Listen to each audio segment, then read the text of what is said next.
नमस्कार, खबरों की खबर में आपका स्वागत है। रस्सी जल गई लेकिन ऐंठन अभी तक नहीं गई है। यह जुमला शिवसेना, महाराष्ट्र की सरकार, उद्धव ठाकरे और वो तमाम लोग जो सुशांत सिंह राजपूत के गुनहगारों को बचाने में जुटे हुए थे, इन पे ये पूरी तरीके से लागू होता है।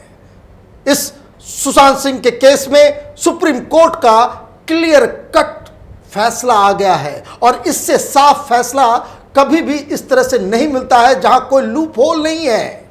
लेकिन फिर भी शिवसेना की यह जिद है, महाराष्ट्र सरकार की यह जिद है, उद्धव ठाकरे की यह जिद है कि वो अपना तहकीकात, वो अपनी जांच वो जारी रखने वाले हैं। अभी तक तो उन्होंने कुछ किया नहीं, लेकिन सुप्रीम कोर्ट का जब फैसला आ गया कि इस मामले में जितनी भी जांच होनी है वो सीबीआई करेगी, इसके बावजूद इस तरह के बयान देने का क्या मतलब है, इसके बारे में आपको डिटेल में आगे बताऊंगा कि क्यों शिवसेना के अंदर ये छटपटाहट है। लेकिन इस बीच दो तीन बड़ी बड़ी खबरें आई हैं जो ईडी के तरफ से बताई गई है। एक कि सुशांत सिंह राजपूत की जो बातचीत मौत से ठीक पहले रूमी जाफरी से हो रही थी, एक फिल्म के ऊपर करार हो रहा था, उसको लेकर के एक बहुत बड़ा खुलासा हुआ है।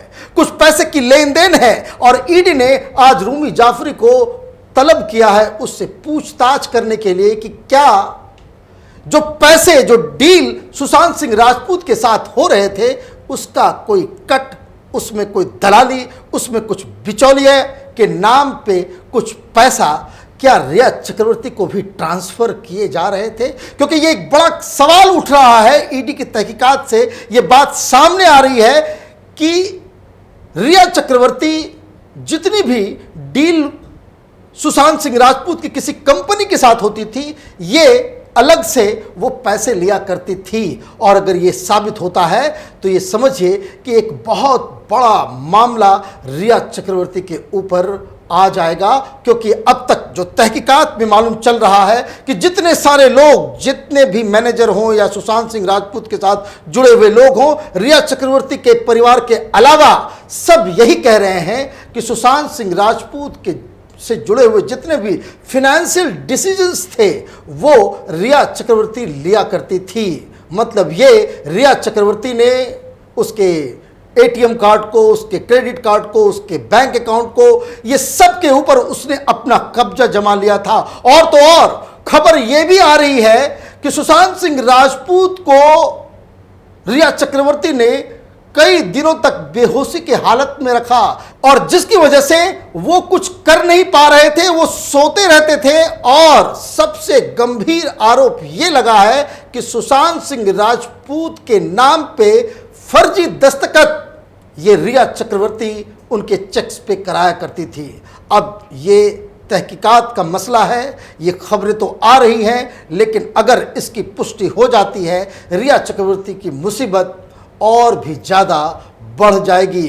लेकिन सुप्रीम कोर्ट में जब ये मसला लेकर के गई थी, सुप्रीम कोर्ट से जब ये गुहार इन्होंने लगाया था कि बिहार की पुलिस इस तहकीकात में कोई उसका रोल नहीं हो, बिहार पुलिस इस केस को डील ना करे, उसकी जांच ना करे, उन्हें गिरफ्तार नहीं किया जाए, इसकी जो अपील लेकर के वो सुप्रीम कोर्ट गई थी, तो सुप्रीम कोर्ट ने बहुत ही क्लियर कट तरीके से महाराष्ट्र की सरकार, मुंबई पुलिस और रिया चक्रवर्ती के ग्रुप को, उनके वकीलों को साफ साफ कह दिया कि रिया चक्रवर्ती इस केस में किसी भी रियायत के लिए काबिल नहीं है। ना ही उन्हें गिरफ्तारी से कोई रिलीफ मिली है, ना ही किसी कार्रवाई से। और तो और सुप्रीम कोर्ट ने साफ साफ अपने जजमेंट में यह लिखा कि महाराष्ट्र की सरकार, महाराष्ट्र की पुलिस जिस तरीके से इस केस को डील कर रही थी, उससे पब्लिक सेंटिमेंट्स, पब्लिक की नज़रों में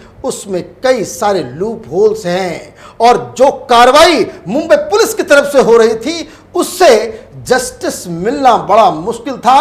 और इसलिए इस केस को मुंबई पुलिस के हाथों से छीनकर सीबीआई को सौंपा गया। लेकिन रिजल्ट आने के बाद शिवसेना, महाराष्ट्र की सरकार, उद्धव ठाकरे की ये अघाड़ी अलायंस के लीडर्स कितनी बेशर्मी के साथ इन्होंने ये दावा कर दिया कि ये सुप्रीम कोर्ट का जो फैसला है इसमें कहीं नहीं कहा गया कि महाराष्ट्र की पुलिस जो इसकी जांच कर रही थी उसमें कोई त्रुटि है या उसके ऊपर कोई सवाल खड़ा किया है। महाराष्ट्र के मुख्यमंत्री उद्धव ठाकरे हो या फिर महाराष्ट्र के गृह मंत्री अनिल देशमुख हो, वो दुनिया को क्या समझाना चाह रहे हैं? वो क्या लगता है कि पूरी दुनिया मूर्ख है और वो इस तरह के बयान देकर के लोगों में भ्रम की स्थिति पैदा कर देंगे?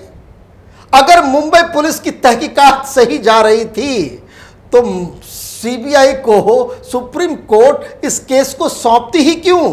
और तो और सुप्रीम कोर्ट ने यहां तक भी कहा कि इस मसले से जुड़े हुए जितने भी एफआईआर्स हैं या आगे कोई मसला बनता है, इससे जुड़ा हुआ कोई भी मामला, चाहे वो दिशा सालियान का हो या फिर वो नेपोटिज्म का हो या फिर बड़े बड़े डायरेक्टर्स ने किस तरीके से उससे काम छीना था सुशांत सिंह राजपूत से, ये सारे मसले ये सिर्फ और सिर्फ सीबीआई जांच करेगी। और इस क्लियर कट फैसले के बावजूद शिवसेना अगर ये कहती है कि वो एक अलग पैरेलल मुंबई पुलिस की जांच चलती रहेगी, तो इसका मतलब बिल्कुल दिन के उजाले की तरह साफ है कि उद्धव ठाकरे की सरकार किसी ऐसे शख्स को बचाने में जुटी हुई है जिसके नाम आते ही वहां पे राजनीतिक भूचाल मच जाएगा। और ये वही मसला है कि चोर के दाढ़ी में तिनका। अगर इन्हें न्याय पसंद है, सुप्रीम कोर्ट का ये हवाला देते हैं, ये कानून बचाने वाले लोग हैं, ये कांग्रेस पार्टी, ये एनसीपी के लोग, ये शिवसेना के लोग जब सीए का बवाल मच रहा था तो ये कहते थे कि भाई संविधान खतरे में है। तो संविधान खतरे में और संविधान को बचाने की जो बात कर रहे थे वो सुप्रीम कोर्ट के फैसले के खिलाफ कैसे खड़े हो सकते हैं? और एक और सुगुफा बीच में आया है, सुप्रीम कोर्ट से इन्हें लताड़ पड़ी कि आपने जिस तरीके से बिहार सरकार के एक पुलिस अधिकारी को आपने क्वारंटाइन कर दिया था, जबरदस्ती नियम कानून को तोड़ के उसको तहकीकात करने से आपने मना कर दिया था, एक तरह से उन्हें नजरबंद कर दिया था एक कमरे के अंदर, वो गलत था। ये लताड़ पड़ी, लेकिन इसके बावजूद पता नहीं उद्धव ठाकरे को क्या हो गया है। वो कह रहे हैं कि अगर सीबीआई की टीम मुंबई आती है तो 7 दिन से अगर ज्यादा दिनों तक यहां पे तहकीकात करेगी तो उन्हें क्वारंटाइन कर दिया जाएगा। आपकी ये हिम्मत, आपकी ये गुस्ताखी कि आप सेंट्रल टीम कोई आ रही है, सीबीआई की टीम आ रही है, वो इन्वेस्टिगेशन करेगी और आप उसे बाकायदा उसको सहूलियत देने के बजाय, जैसा कि सुप्रीम कोर्ट के आदेश में कहा गया था कि सरकार और पुलिस सीबीआई की टीम के साथ कोऑपरेट करेगी, आप कह रहे हो कि आप उसे क्वारंटाइन कर दोगे? ये जोर जबरदस्ती, ये तो कानून, सुप्रीम कोर्ट के फैसला और न्याय के खिलाफ इस तरह के बयान तो है ही, साथ ही साथ ये पब्लिक मोरालिटी के खिलाफ भी है। लोग वैसे ही शक की निगाह से उद्धव ठाकरे की ओर देख रहे हैं, इस सरकार की ओर देख रहे हैं, लोगों का भरोसा इस सरकार से उठ चुका है। इसके बावजूद ये इस तरह की बातें करेंगे? इनको राजनीति करनी है या फिर इस तरीके से गुंडागर्दी करनी है, ये शिवसेना और या घाड़ी सरकार को तय करना पड़ेगा। क्योंकि अगर ये इस तरह से काम चलता है तो इनकी राजनीति तो जाएगी जाएगी ही, साथ ही साथ पब्लिक के गुस्से का भी इन्हें सामना करना पड़ सकता है। और मैं आपको एक बात और बता दूं कि ये सारी चीजें जो हो रही है, जिस तरह से रिएक्शन आया है, जिस तरीके से ये जिसको कह सकते हैं कि अफरा तफड़ी मच गई है मुंबई पुलिस के अंदर और तो और सरकार के अंदर, एनसीपी के अंदर, कांग्रेस पार्टी के अंदर, उससे पूरी तरीके से उद्धव ठाकरे बौखला गए हैं। न्याय तो यही कहता है, लोग तो यही जानना चाहते हैं कि सुशांत की मौत की असली वजह क्या है, आत्महत्या है या हत्या है, क्या ये कोई डबल मर्डर केस है या ट्रिपल मर्डर केस है, इसके बारे में लोग जानना चाहते हैं। और ये सच सामने आएगा, चाहे कितनी भी तिकड़म ये अघाड़ी सरकार अपना वो आजमा ले। लेकिन एक खबर जो सीबीआई की तरफ से आ रही है कि सीबीआई की टीम तो ऑलरेडी मुंबई में पहले से मौजूद है, 3-4 जो एसआईटी के जो अधिकारी हैं वो आज शाम मुंबई पहुंचने वाले हैं और वो सबसे पहला काम ये करने वाले हैं कि जो जितनी भी जो तहकीकात मुंबई पुलिस ने की है उसके कागजात, दस्तावेज वो अपने हाथ में लेने वाली है। और जो मुख्य आरोपी है रिया चक्रवर्ती, संदीप सिंह और सिद्धार्थ पिटानी, इनके खिलाफ समन जारी करने वाली है। शायद इन्हें बहुत ही जल्दी गिरफ्तार किया जाएगा पूछताछ के लिए। रिया चक्रवर्ती तो अब तक गिरफ्तारी से बचने के लिए सारे पैंतरेबाजी कर रही थी, अब उन्हें कौन बचाएगा। और जैसे ही रिया चक्रवर्ती सीबीआई के गिरफ्त में आएगी, वो कितने मिनट तक सीबीआई की पूछताछ, उसके इंटरोगेशन को वो बर्दाश्त कर पाएगी, ये अपने आप में एक बहुत बड़ा सवाल है। क्योंकि जो अब तक जो घटनाएं हुई हैं, उससे एक बात तो बिल्कुल साफ है कि रिया चक्रवर्ती को सबसे ज्यादा डर उनकी गिरफ्तारी को लेकर के है। वो जेल नहीं जाना चाहती, वो कहीं वो गिरफ्तार नहीं होना चाहती, और उसी के लिए वो सुप्रीम कोर्ट गई, बड़े बड़े वकीलों को रख रही है और लगातार इस बात की प्ली कर रही है कि उसको गिरफ्तार नहीं किया जाए। मतलब ये कि सीबीआई अगर इन तीनों को पकड़ती है और इनसे पूछताछ करती है, तो अपने आप ये लोग सच उगलना शुरू कर देंगे। और यही उम्मीद की जा रही है कि सीबीआई जब अपना काम करेगी तो इसकी पूरे खेल की सच्चाई सामने आएगी। साथ ही साथ उन तमाम पुलिस अधिकारी, चाहे वो दो डीसीपी क्यों ना हो, जिन्होंने इस केस में गूफअप किया है, एक वो परमजीत सिंह दहिया और दूसरा अभिषेक त्रिमुखे। अभिषेक त्रिमुखे एक आरोपी के साथ, रिया चक्रवर्ती के साथ चोरी चोरी चुपके ये लोग फोन पे बातचीत कर रहे थे, और दूसरा परमजीत सिंह दहिया, जिन्होंने सुशांत के परिवार की अपीलों को दरकिनार कर दिया था। यह अपने आप में एक बहुत बड़ा पेच है। न्याय यही कहता है कि सीबीआई को सबसे पहले इन पुलिस अधिकारियों के खिलाफ ही एफआईआर दर्ज कराना चाहिए, क्योंकि जब तक सीबीआई इन बड़े बड़े मछलियों को नहीं पकड़ती है, ये नीचे के जो पुलिस अधिकारी हैं, जिन्होंने पूरे जांच को बॉचअप किया, जिन्होंने क्राइम सीन का मछली बाजार बना दिया, ये लोग जुबान नहीं खोलेंगे। जब ऊपर का, जिसको कह सकते हैं, जब ओपनिंग बैट्समैन के विकेट गिरते हैं, तो जो बाकी के जो खिलाड़ी होते हैं वो संभल के खेलना शुरू कर देते हैं।